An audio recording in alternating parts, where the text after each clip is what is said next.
अपन हंसते हैं ना तो ऐसे ऊपर क्यों देखते हैं? ऐसा क्यों नहीं हंसते बताओ। अच्छा रोते हैं ना, रोते हैं तो नीचे देख कर रोते हैं। जब बहुत दुख होता है तो मेरे सामने नहीं देख सकते, ऐसे आंखें झुक जाती है ना, है ना। दुख में आंखें झुक जाती है, शक्ल भी झुक जाती है, और हंसने में ऐसे क्यों होता?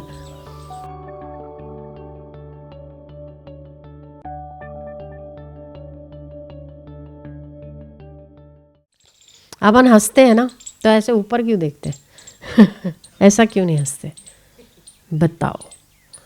अच्छा रोते हैं ना, रोते हैं तो नीचे देख कर रोते हैं। जब बहुत दुख होता है तो मेरे सामने नहीं देख सकते, ऐसे आंखें झुक जाती है ना, है ना। दुख में आंखें झुक जाती है, शक्ल भी झुक जाती है, और हंसने में ऐसे क्यों होता? तो दुख में प्राण नीचे की ओर होते हैं, हंसने में प्राण ऊपर की ओर होते हैं। अच्छा तो जब हम भाव में रोते हैं, भाव, श्रद्धा, प्रीति में रोते हैं, तो मतलब हम नीचे के केंद्रों में रोते हैं। आनंद का आंसू होता है तो तब तो शक्ल नीचे नहीं होनी चाहिए ना, नहीं होती। बहुत बड़ा साइंस है वैसे। जब आप भाव में रोते हैं तो आपकी शक्ल ऐसे जरूर होती, ऐसे होती है?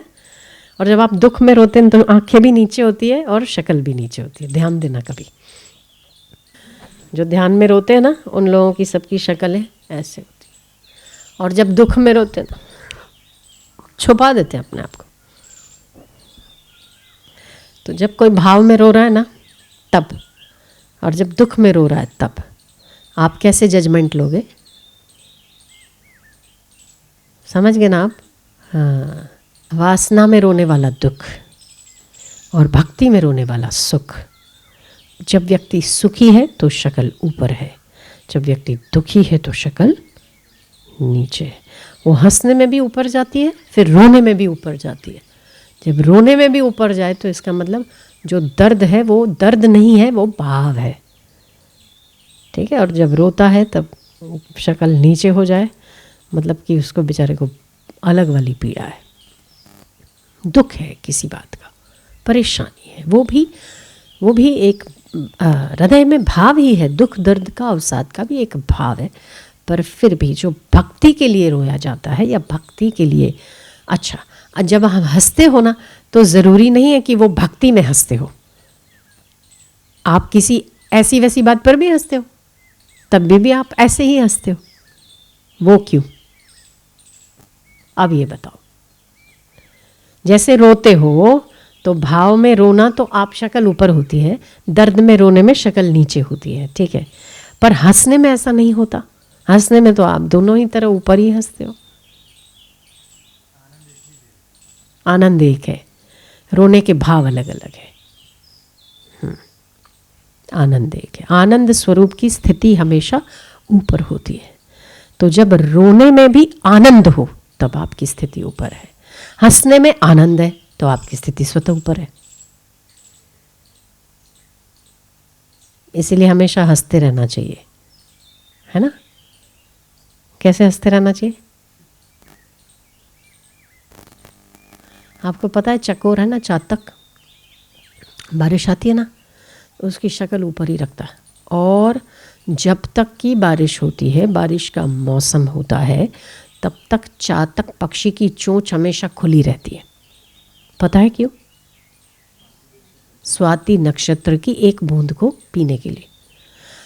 बाकी सारी बूंदें उसके पेट में नहीं जाती। अगर स्वाति नक्षत्र की बूंद है, वही वो कंठ के नीचे उतारता है। क्या प्रीति है ना।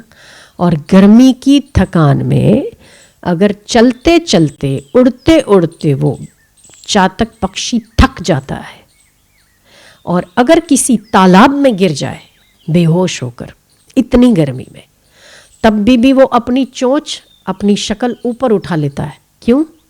क्योंकि तालाब का पानी नहीं पीना। मेरे मृत शरीर पर भी जब भी पड़े तो मेरी चोंच में स्वाति नक्षत्र की बूंद है। क्या निष्ठा है चातक पक्षी की। एक के अलावा दूसरा कुछ नहीं, एक बूंद के अलावा दूसरी कोई बात नहीं।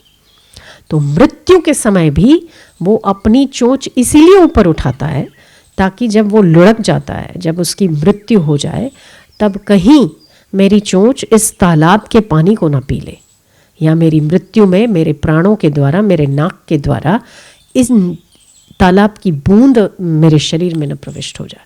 तो अपनी शक्ल ऊपर कर देता है कि मेरे मृत शरीर पर भी जब भी पड़े स्वाति नक्षत्र की बूंद पड़े। ऐसी प्रीति हो जाए ना तो हा बेड़ा ही पार, फिर हर प्राणायाम करने की जरूरत ही नहीं। ये सारे जो साधन, वो सारे जब तक टिका नहीं है ना तब तक के चेचले। टिक जाए तो या तो भक्ति में टिक जाए या ज्ञान में टिक जाए। आप थोड़ा बेहतर हो, लोग तीर्थ जाते हैं, लोग मंदिर जाते हैं, लोग घंटियाँ बजाते हैं, उससे बेहतर हो आप भीतर उतरने का प्रयास करते हो। पर यह भी अभ्यास तब तक है जब तक कि आप स्थिरता को नहीं प्राप्त होते। स्थिर हो गए कदम बात। तो चातक पक्षी की निष्ठा बहुत अच्छी होती है स्वाति नक्षत्र की बूंद के लिए।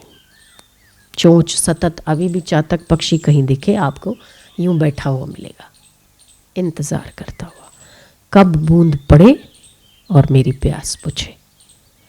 बाकी बारिश की इतनी सारी बूंदों को वो ग्रहण ही नहीं करता, केवल स्वाति नक्षत्र की बूंद, उसके इंतजार में चोंच खोल के बैठा रहता।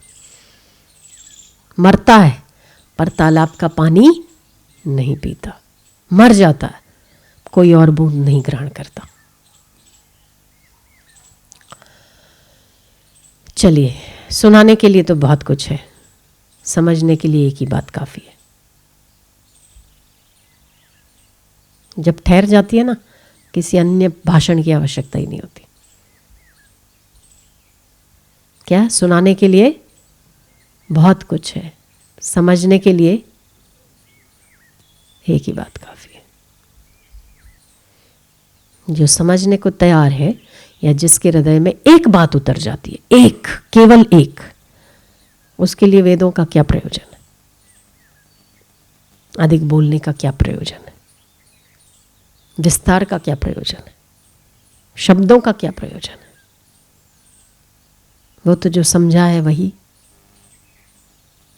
जीवन है उसका। खैर, सुनाने के लिए बहुत कुछ है, समझने के लिए एक ही बात काफ़ी है। ठीक है ना।